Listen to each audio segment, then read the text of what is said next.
कन्या राशि र कन्या लग्न राशि हुनेहरूको लागि, कन्या राशि र कन्या लग्न राशि हुनेहरूको लागि सप्तममा ग्रहण लाग्दाखेरि चाहिँ म प्राय जसो देख्ने गरेको भनेको सामाजिक अपमान, सामाजिक डिफेमेसन र अप्ठ्यारा परिवेशहरू रहन्छन्।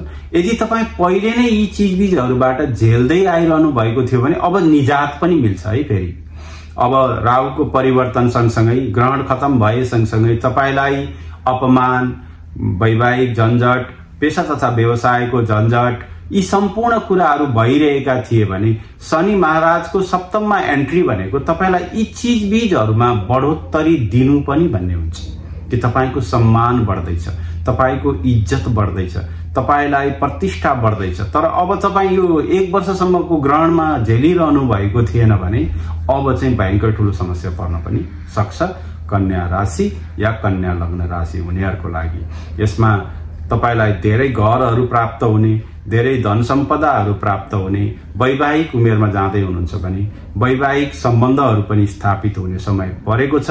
कन्या लग्न राशि हुनेहरूको लागि एक किसिमको बोनान्जा भाग्य पनि हो, यो बोनान्जा च्यालेन्ज पनि हो यो, र बोनान्जा जुन यो शक्ति असन्तुलन भनिन्छ, ग्रहणको ऊर्जा जुन छ यो असन्तुलित हुन्छ।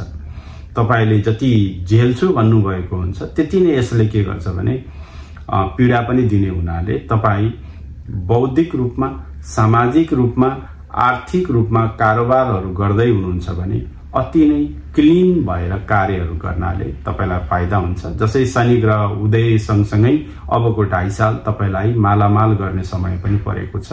यो समय चाहिँ तपाई सावधान रहनु जरुरी छ। ओम नमः शिवाय।